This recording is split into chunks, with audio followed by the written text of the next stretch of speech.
Good morning student. In last lecture we learned about the meaning of consumer reference group, then the factor determining the reference group and the types of reference group.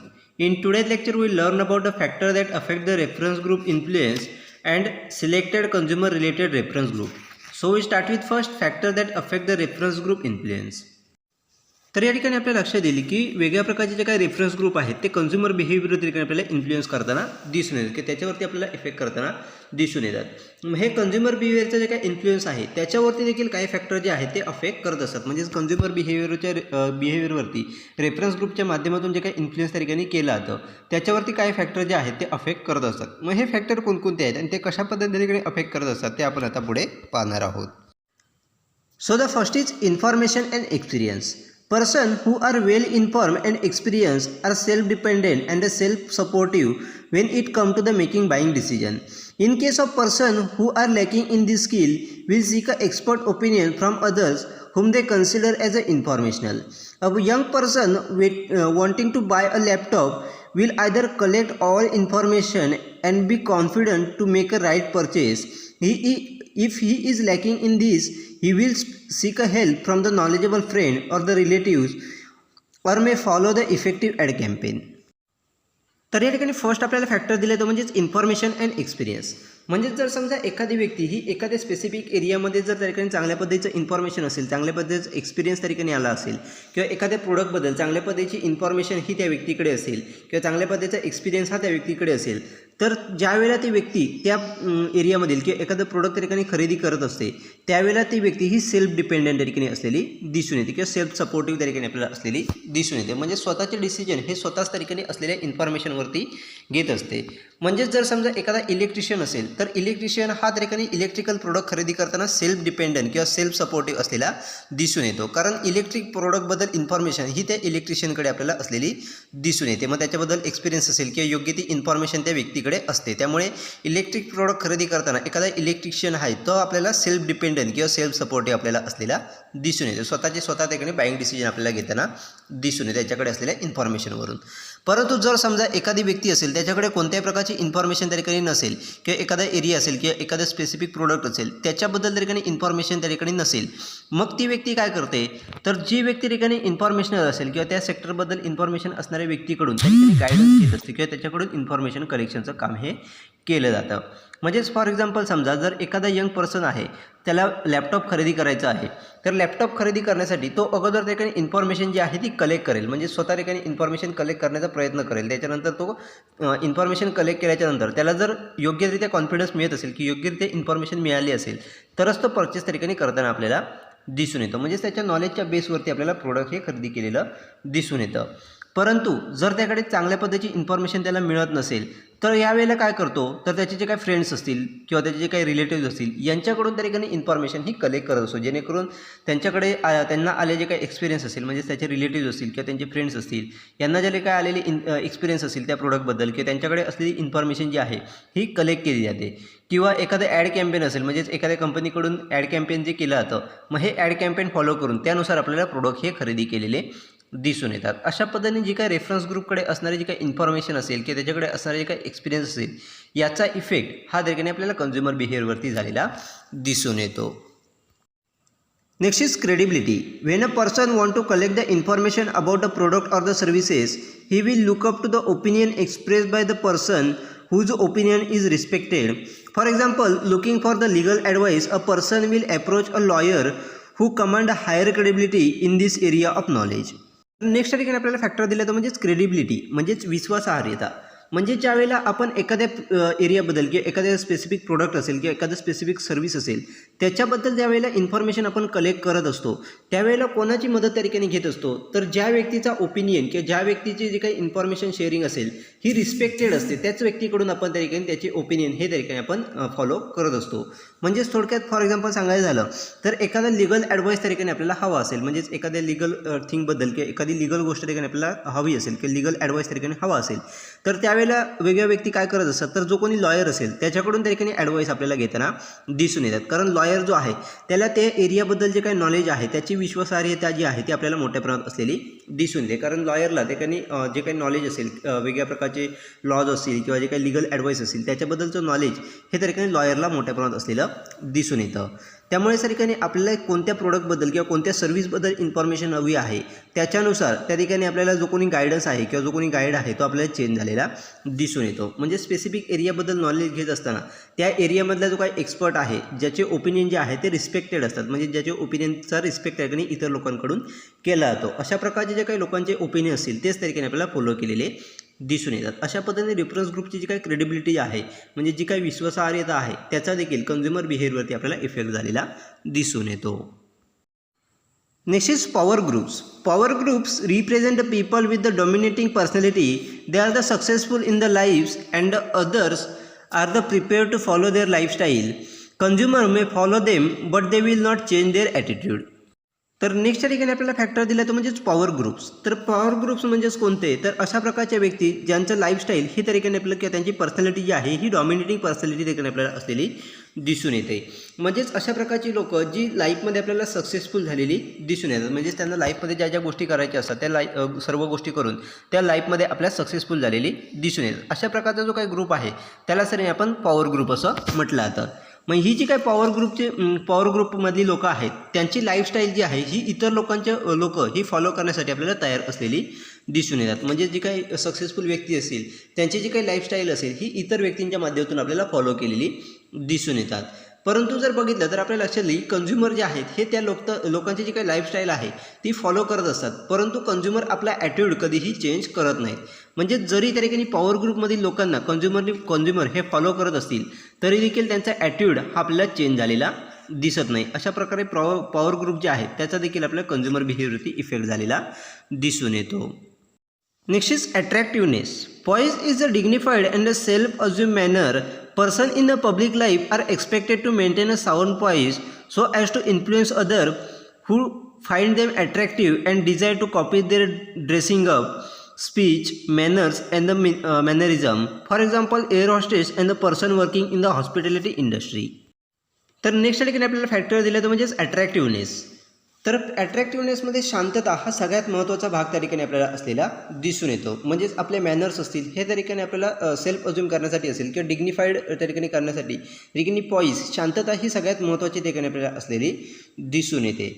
म्हणजे ज्यावेळेला आपण एखादी व्यक्ती ही त्या ठिकाणी public प्लेसमध्ये शांतपणे त्या ठिकाणी रिॲक्ट करत असते किंवा आपला जो काही रिॲक्शन असेल ही शांतपणे त्या ठिकाणी रिॲक्शन देत असते, त्यावेळेलाच इतर व्यक्ती ज्या आहेत हे त्या व्यक्तीकडे आपल्याला अट्रॅक्ट झालेल्या दिसून येतात.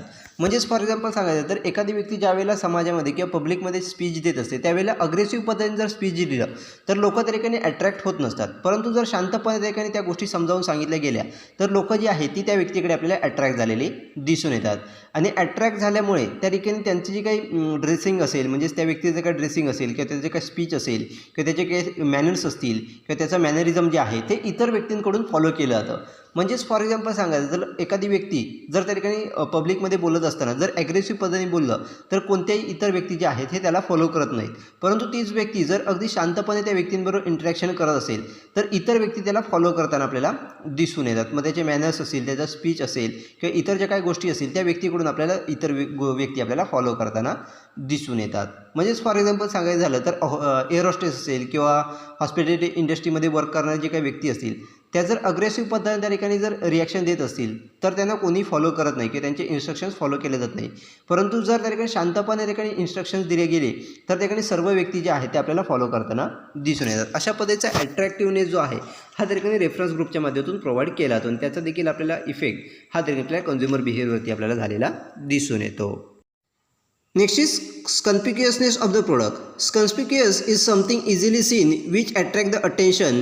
Influence of the reference group on the purchase decision varies according to the how visually or verbally conspicuous the product to the other. A visually conspicuous product is one that will stand out and be noticed. On the other hand, a verbally conspicuous product is one that may be highly interesting to describe to other. तर next ठिकाणी आपल्याला factor दिला तर म्हणजेच कॉन्स्पिक्युअसनेस of the product. म्हणजेच एखाद्या प्रोडक्टची information ही किती स्पष्ट आहे किंवा त्या प्रोडक्टचा स्पष्टपणा किती आहे त्याच्यानुसार एक आपलं कन्झ्युमर बिहेवियर हे चेंज झालेलं दिसून येतं की त्याचा देखील इफेक्ट हा कन्झ्युमर बिहेवियरवरती आपल्याला झालेला दिसून येतं. म्हणजेच थोडक्यात आपल्या लक्षात येईल की ज्याप्रमाणे आपण एखाद्या प्रोडक्टची इन्फॉर्मेशन त्या ठिकाणी प्रोव्हाइड करत असतो त्यानुसार त्या ठिकाणी कन्झ्युमरचं अटेन्शन जे आहे ते अट्रॅक्ट करण्यासाठी आपल्याला मदत झालेली दिसून येते. म्हणजेच रेफरन्स ग्रुपच्या माध्यमातून जे काही इन्फॉर्मेशन त्या ठिकाणी प्रोव्हाइड केली जाते किंवा प्रोडक्टचे जे काही स्पष्टपणे त्या ठिकाणी दिला जातो मग त्या ठिकाणी व्हिज्युअली असेल किंवा व्हर्बली असेल दोन माध्यमातून त्या ठिकाणी आपल्याला कॉन्स्पिक्युअस हे त्या ठिकाणी केलं जातं. म्हणजेच प्रोडक्टची इन्फॉर्मेशन ही प्रोव्हाइड केली जाते. मग हा स्पष्टपणा किती आहे त्याच्यानुसार त्या ठिकाणी आपल्या कन्झ्युमर बिहेवियरवरती त्याचा इफेक्ट झालेला दिसून येतो की त्याचा कन्झ्युमरच्या डिसिजन मेकिंगवरती आपल्याला इफेक्ट हा झालेला दिसून येतो. म्हणजे जर आपण बघितलं तर व्हिज्युअल कॉन्स्पिक्युअस त्या ठिकाणी केलं म्हणजेच व्हिज्युअली ठिकाणी इन्फॉर्मेशन ही प्रोव्हाइड केली जात असेल किंवा स्पष्टपणा हा ठिकाणी दाखवला जात असेल तर त्या ठिकाणी स्टँड आउट किंवा त्या ठिकाणी हे नोटिसेबल केलेलं आपल्याला दिसून येतं. म्हणजेच प्रोडक्ट जे आहे ते आपण समोर पाहू शकतो किंवा ते आपण त्या गोष्टी आपण नोटीस करू शकतो. परंतु जर व्हर्बलीच कॉन्स्पिक्युअस केलं जात असेल म्हणजेच व्हर्बली त्या ठिकाणी प्रोडक्टची इन्फॉर्मेशन प्रोव्हाइड केली जात असेल किंवा त्या ठिकाणी स्पष्टपणा हा दिला जात असेल तर त्यावेळेला फक्त इमॅजिनेशन हे त्या ठिकाणी केलं जातं आणि हे त्या ठिकाणी डिस्क्राईब करणं जे आहे म्हणजेच एखादं प्रोडक्ट त्या ठिकाणी डिस्क्राईब करणं हे खूप इंटरेस्टिंग त्या ठिकाणी आपल्याला असलेलं दिसून येतं. अशा पद्धतीने प्रोडक्टचा कॉन्स्पिक्युअसनेस कशा पद्धतीचा आहे कशा पद्धतीने ठिकाणी इन्फॉर्मेशन आपल्याला प्रोव्हाइड केली जाते रेफरन्स ग्रुपच्या माध्यमातून याचा देखील त्या ठिकाणी आपल्या कन्झ्युमर बिहेवियरवरती इफेक्ट झालेला दिसून येतो. अशा प्रकारचे वेगवेगळे फॅक्टर जे आहेत हे कन्झ्युमर रेफरन्स ग्रुपचा जो काही कन्झ्युमर बिहेवियरवरती इन्फ्लुएन्स होत असतो त्याच्यावरती आपल्याला इफेक्ट करताना दिसून येतो. म्हणजेच थोडक्यात रेफरन्स ग्रुपच्या माध्यमातून प्रोडक्टची इन्फॉर्मेशन आपल्याला कशा पद्धतीने प्रोव्हाइड केली जाते रेफरन्स ग्रुपचा अट्रॅक्टिव्हनेस किती आहे त्याचबरोबर तो पॉवर ग्रुप आहे का किंवा कशा पद्धतीचा ग्रुप आहे त्याचबरोबर त्याची क्रेडिबिलिटी किती आहे आणि त्याच्याकडे इन्फॉर्मेशन आणि एक्सपिरियन्स कशा पद्धतीचे आहेत या सर्व गोष्टींचा इफेक्ट हा रेफरन्स ग्रुपच्या सर्व गोष्टींचा इफेक्ट हा कन्झ्युमर बिहेवियरवरती आपल्याला झालेला दिसून येतो. Next is selected consumer related reference group. म्हणजेच या ठिकाणी आपल्याला कन्झ्युमर रिलेटेड काही सिलेक्टेड रेफरन्स ग्रुप दिलेले आहेत. मग ते कोणकोणते रेफरन्स ग्रुप आहेत ते आपण आता पुढे पाहणार आहोत. So the first is friendship group. Friendship group are typically classified as an informal group. They are usually unstructured and without authority. After the family, friends are the most influencing factor. Human beings always seek a friend because they become an anchor in a life. Friends fill a wide range of needs. They provide a companionship, security and opportunity exchange opinion. Certain matters that the person may be unwilling to discuss with the family members, he may open up before his friend. Marketers recognize the importance of this group and mostly include the friendship angle in their ad campaign. तर या ठिकाणी आपल्याला consumer related first group दिला तो म्हणजेच friendship group. तर friendship group जो आहे हा त्या ठिकाणी आपल्याला टिपिकली इन्फॉर्मल ग्रुप म्हणून त्या ठिकाणी आपल्याला क्लासिफाईड केलेला दिसून येतो. म्हणजेच फ्रेंडशिप ग्रुप जे आहेत हे त्या ठिकाणी इन्फॉर्मल ग्रुप असतात. ते कोणत्या प्रकारची रूल्स अँड रेग्युलेशनवरती ठिकाणी तयार झालेले नसतात तर पूर्णपणे अनस्ट्रक्चर किंवा अनऑथॉरिटी विदाऊट ऑथॉरिटीच्या माध्यमातून आपल्याला तयार झालेले दिसून येतात. परंतु जर बघितलं तर फॅमिलीनंतर फ्रेंडचा इफेक्ट हा त्या ठिकाणी आपल्या कन्झ्युमर बिहेवियरवरती मोठ्या प्रमाणात झालेला दिसून येतो. म्हणजेच कन्झ्युमर बिहेवियरवरती फर्स्ट इफेक्ट हा फॅमिलीचा होत असतो. फॅमिलीनंतर आपले जे काही फ्रेंड सर्कल असेल त्याचा आपल्या बिहेवियरवरती या ठिकाणी मोठ्या प्रमाणात इफेक्ट हा झालेला दिसून येतो. त्याचबरोबर आपलं फ्रेंड सर्कल जे आहे हे त्या ठिकाणी आपल्या लाईफमध्ये मोठ्या प्रमाणात वेगवेगळ्या गोष्टी त्या ठिकाणी आपल्याला करताना दिसून येते. त्याचबरोबर वेगळ्या प्रकारचे जे काही नीड्स असतील त्या फ्रेंड्सच्या माध्यमातून आपल्याला फुलफिल केलेल्या दिसून येतात. त्याचबरोबर आपल्या लक्षात येईल की आपलं जे काही फ्रेंड सर्कल असेल त्याच्या माध्यमातून आपल्याला कंपॅनियनशिप असेल म्हणजेच त्या ठिकाणी आपले सोबत ही त्या ठिकाणी वेगळ्या गोष्टीमध्ये केली जाते. वेगळ्या प्रकारची जी काही सिक्युरिटी आपल्याला हवी असते ही प्रोव्हाइड केली जाते. त्याचबरोबर वेगळ्या प्रकारचे जे काही ओपिनियन असेल ही त्या ठिकाणी एक्सचेंज करण्याची अपॉर्च्युनिटी हे फ्रेंडशिप सर्कलच्या माध्यमातून किंवा फ्रेंडशिप ग्रुपच्या माध्यमातून आपल्याला प्रोव्हाइड झालेली दिसून येते. त्यामुळेच त्या ठिकाणी आपलं जे काही फ्रेंडशिप ग्रुप आहे किंवा आपलं जे काही फ्रेंड सर्कल आहे त्याचा आपल्या कन्झ्युमर बिहेवियरवरती मोठ्या प्रमाणात इफेक्ट झालेला दिसून येतो. त्याचबरोबर आपल्या लक्षात येईल की काही मॅटर जे आहेत किंवा काही गोष्टी ज्या आहेत त्या आपण आपल्या फॅमिली मेंबरबरोबर त्या ठिकाणी डिस्कस करू शकत नाही. मग अशा प्रकारच्या ज्या काही गोष्टी आहेत त्या आपण आपल्या फ्रेंड सर्कलबरोबर किंवा आपले जे काही फ्रेंड्स असतील त्यांच्याबरोबर आपण त्या ठिकाणी डिस्कस करत असतो किंवा त्या गोष्टी आपण त्या फ्रेंडबरोबर ओपन अप करत असतो. मग त्याच्या माध्यमातून आपल्याला जी काही इन्फॉर्मेशन हवी असते किंवा जी काही मदत हवी असते ती आपण फ्रेंड सर्कलकडून त्या ठिकाणी घेत असतो. आणि याच ज्या काही गोष्टी असतील त्या मार्केटरकडून त्या ठिकाणी आपल्याला आयडेंटिफाय केलेल्या दिसून येतात. म्हणजे जे काही फ्रेंड ग्रुप आहेत फ्रेंडशिप ग्रुप आहे त्याचे जे काही कन्झ्युमर लाईफमध्ये असलेले जे काही इम्पॉर्टन्स आहेत हे प्रत्येक मार्केटरने त्या ठिकाणी आयडेंटिफाय केलेले आहेत. त्यामुळेच त्या ठिकाणी प्रत्येक कंपनी ज्यावेळेला एखाद्या ॲड कॅम्पेन रन करत असते त्यावेळेला फ्रेंडशिप अँगल जो आहे हा त्या ठिकाणी ॲड कॅम्पेनमध्ये यूज केलेला दिसून येतो. अशा पद्धतीने फ्रेंडशिप सर्कल जे आहे हे त्या ठिकाणी आपल्या कन्झ्युमर बिहेवियरवरती इफेक्ट करताना दिसून येतं. Next is shopping group. Shopping group consists of the people who shop together or simply pass the time.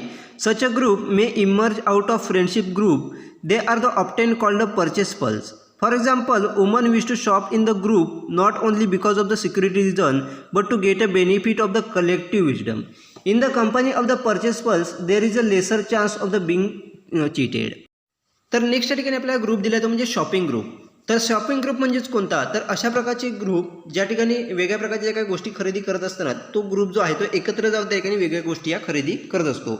म्हणजेच वेगळ्या गोष्टी खरेदी करण्यासाठी जो काही ग्रुप त्या ठिकाणी तयार झालेला असतो त्याला तरी आपण शॉपिंग ग्रुप असं म्हटलं जातं. म्हणजेच फॉर एक्झाम्पल सांगायचं झालं तर ज्या काही महिला असतील त्या वेगळ्या गोष्टी खरेदी करण्यासाठी ग्रुपमध्ये आपल्याला गेलेले दिसून येतात. फक्त ठिकाणी सिक्युरिटी रिझनसाठीच नाही तर जे काही कलेक्टिव्ह विजडम असेल त्याचे देखील बेनिफिट घेण्यासाठी त्या ठिकाणी आपल्याला वेगळ्या महिला ज्या आहेत ते एकत्रित त्या ठिकाणी शॉपिंग करताना आपल्याला दिसून येतात. मग अशा प्रकारचे जे काही ग्रुप आहेत त्याला तरी आपण शॉपिंग ग्रुप असं म्हटलं जातं. त्याचबरोबर अशा प्रकारचे काही ग्रुप आहेत त्याला परचेस पल्स असं देखील म्हटलं जातं. म्हणजे जे काही शॉपिंग ग्रुप आहेत त्याला सगळे परचेस पल्स असं म्हटलं जातं. मग अशा प्रकारचे काही परचेस पल्सच्या माध्यमातून वेगळ्या प्रकारच्या काही गोष्टी खरेदी केल्या जातात त्यावेळेला कंपनीच्या माध्यमातून होणारी जी काही चिटिंग आहे ती देखील आपल्याला कमी झालेली दिसून येते किंवा चिटिंग होण्याचे चान्सेस जे आहेत हे त्या ठिकाणी आपल्याला कमी झालेले दिसून येतात. कारण आपण ग्रुपने ठिकाणी खरेदी केल्यामुळे वेगळ्या प्रकारची इन्फॉर्मेशन ही प्रत्येक व्यक्तीकडे असते आणि त्याचाच बेनिफिट हा ठिकाणी आपल्याला प्रोडक्ट खरेदी करताना झालेला दिसून येतं. त्यामुळे कंपनीकडून होणारी जी काही चिटिंग आहे ती देखील आपल्याला कमी करायला मदत झालेली दिसून येते. अशा पद्धतीने शॉपिंग ग्रुपच्या माध्यमातून देखील कन्झ्युमर जे आहेत हे पर्चेसिंग डिसिजन आपल्याला घेताना दिसून येतात. Next is work group. Office employees spend approximately 40 hours in the week at the workplace. There is no doubt employees are likely to discuss and get influenced by the experience of other. Work or be formal or the informal. Formal work group consists of the individuals who work together as a part of the team. There is a regular opportunity to influence each other consumption related discussion.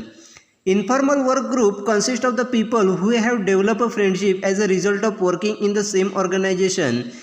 They may or may not work as a team. Interaction take place during the non-working hours. तर next ठिकाणी आपल्याला group दिला तो म्हणजेच work group. म्हणजेच त्या ठिकाणी एखाद्या ऑफिसमधल्या एम्प्लॉईचं जर बघितलं तर त्या ठिकाणी आपल्याला लक्षात येईल की आठवड्यामधले 40 तास हे एम्प्लॉई जे आहेत हे एका ठिकाणी आपल्याला एकत्र आलेले दिसून येतात. म्हणजे त्यांच्या कामाच्या ठिकाणी एकमेकाबरोबर एका वीकमधले 40 hours जे आहेत म्हणजेच आठवड्याचे 40 तास एकमेकासोबत त्या ठिकाणी आपल्याला घालवताना दिसून येतात. आणि त्यामध्येच त्या ठिकाणी आपल्याला कोणताच डाऊट नाही की ते एकमेकाबरोबर त्या ठिकाणी जे काही वेगळ्या प्रकारचे एक्सपिरियन्स असतील म्हणजेच पर्चेसिंग एक्सपिरियन्स असतील हे त्या ठिकाणी एकमेकाबरोबर शेअर करत असतात. त्यामुळे इतर व्यक्तींचे जे काही एक्सपिरियन्स असेल त्याचा इफेक्ट हा ठिकाणी दुसऱ्या व्यक्तींवरती आपल्याला झालेला दिसून येतो.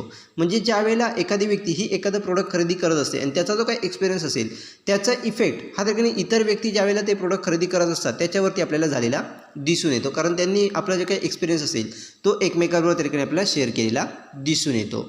मग अशा प्रकारचे काही वर्क ग्रुप आहेत ते काही वेळेला फॉर्मल असतात तर काही वेळेला इनफॉर्मल असतात. तर फॉर्मल ग्रुप कोणते, तर अशा प्रकारचा ग्रुप जो त्या ठिकाणी इंडिव्हिज्युअल व्यक्ती जे आहेत ते एकाच टीममध्ये ठिकाणी काम करत असतात किंवा एका टीमच्या माध्यमातून त्या ठिकाणी एकत्र आलेले असतात त्यालाच आपण फॉर्मल वर्क ग्रुप असं म्हटलं जातं. आणि अशा प्रकारचे काही व्यक्ती असतील त्या रेग्युलर बेसिसवरती ठिकाणी त्यांना अपॉर्च्युनिटी मिळत असते. म्हणजे रेग्युलर बेसिसवरती त्यांचं कन्झम्पशन रिलेटेड डिस्कशन करण्याची अपॉर्च्युनिटी ही त्या व्यक्तींना आपल्याला मिळालेली दिसून येते फॉर्मल वर्क ग्रुपमधल्या. तर इन्फॉर्मल वर्क ग्रुप कोणते, तर अशा प्रकारचा ग्रुप जो त्या ठिकाणी फक्त आपण एका सेम ऑर्गनायझेशनमध्ये काम करतो आहे म्हणून फ्रेंडशिपच्या माध्यमातून जो काही तयार झालेला ग्रुप असतो त्याला त्या ठिकाणी आपण इन्फॉर्मल वर्क ग्रुप असं म्हटलं जातं. मग काही वेळेला त्या ठिकाणी लोक ही एका टीममधली असतील तर काही वेळेला एका टीममधली नसतील देखील. अशा प्रकारच्या लोकांचा जो काही ग्रुप असतो त्याला तरी आपण इन्फॉर्मल वर्क ग्रुप असं म्हटलं जातं. फक्त एका ऑर्गनायझेशनमध्ये आपण काम करतो आहे म्हणून त्या ठिकाणी फ्रेंडशिप ग्रुप हा तयार झालेला दिसून येतो त्याला तरी आपण इन्फॉर्मल वर्क ग्रुप असं म्हटलं जातं. मग या लोकांमधलं इंटरॅक्शन हे जे आहे ते केव्हा होत असतं, तर ज्यावेळेला नॉन वर्किंग हार्स असेल म्हणजेच त्या ठिकाणी ब्रेक टाईम असेल किंवा ऑफिस टाईमच्या अगोदर ज्या वेळेला भेटत असतील किंवा ऑफिस सुटल्याच्या नंतर ज्या वेळेला भेटतात किंवा लंच टाईम असेल किंवा जो काय ब्रेक टाईम असेल त्याच्यामुळे मध्ये त्या ठिकाणी एकमेकाला भेटून त्या ठिकाणी इंटरॅक्शन हे झालेलं दिसून येतं. अशा पद्धतीने वर्क ग्रुप जे आहेत त्याचा देखील इन्फ्लुएन्स हा कन्झ्युमर बिहेवियरवरती आपल्याला झालेला दिसून येतो. Next is virtual group or the communities. Virtual group are the geographically scattered. It consists of the individual who work on the links strengthened by the web of communication technology.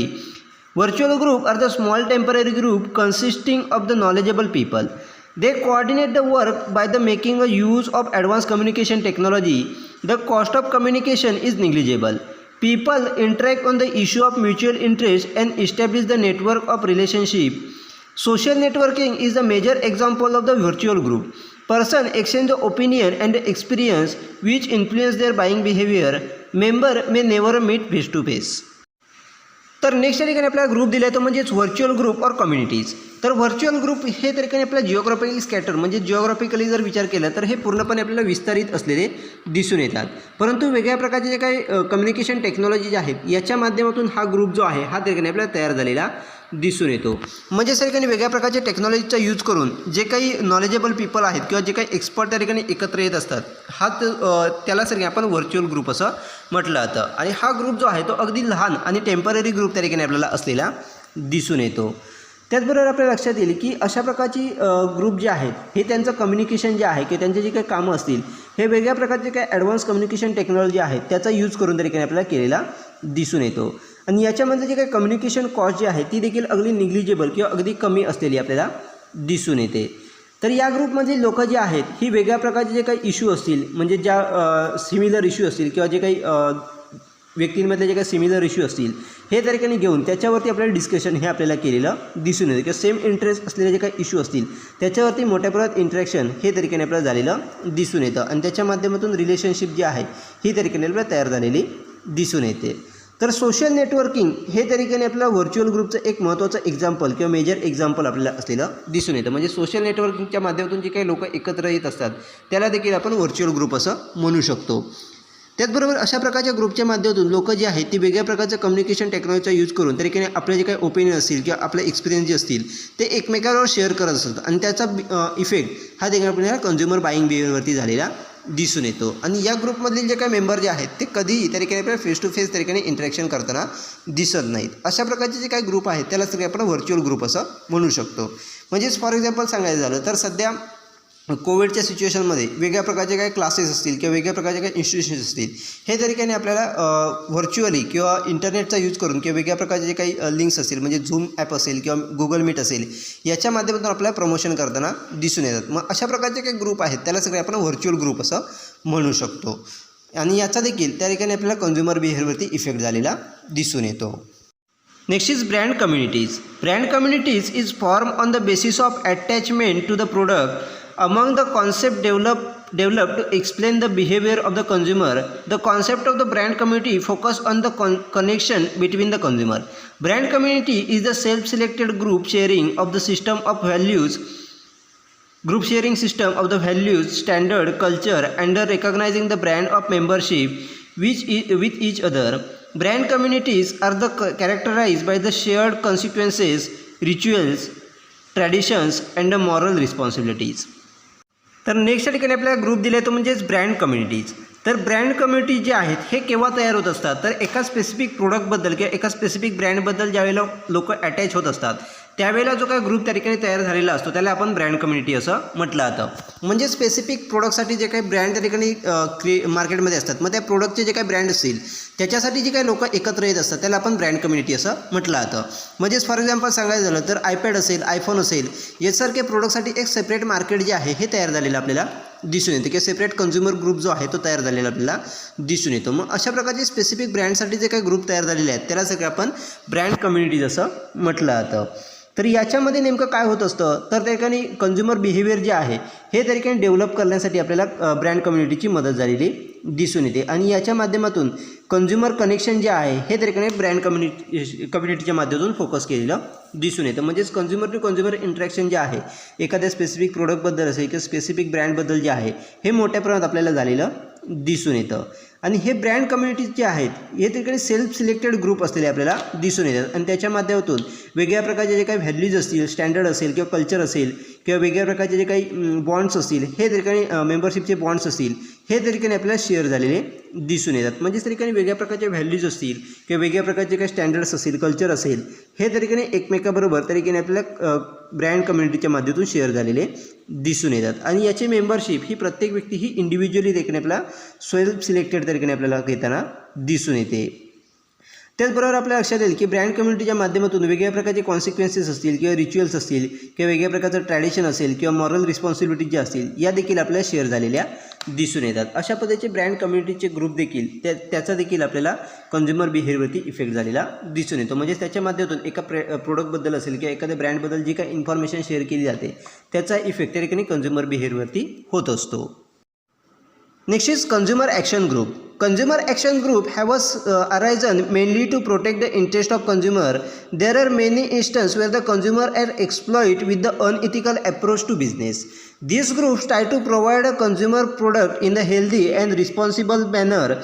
These groups handle the many issues. Some of the major ones are internet, neighborhood crimes, public health, pollution, energy conservation, telecommunication, privacy issue and so on. तर next या ठिकाणी आपल्याला group दिला तो म्हणजेच consumer action group. तर consumer action group केव्हा तयार होत असतात तर कंझ्युमर इंटरेस्ट त्या ठिकाणी प्रोटेक्ट करण्यासाठी किंवा कंझ्युमरचे जे काही इंटरेस्ट आहेत हे प्रोटेक्ट करण्यासाठी जे काही ग्रुप त्या ठिकाणी तयार होत असतात त्याला ठिकाणी आपण कंझ्युमर ॲक्शन ग्रुप असं म्हटलं जातं. म्हणजेच एखाद्या कंपनीकडून त्या ठिकाणी कंझ्युमरचे काय एक्सपेक्टेशन आहेत ते कशा पद्धतीने फुलफिल केले जातील याच्यासाठी जे काही ॲक्शन घेत असतात अशा प्रकारच्या ग्रुपला ठिकाणी कंझ्युमर ॲक्शन ग्रुप असं म्हटलं जातं.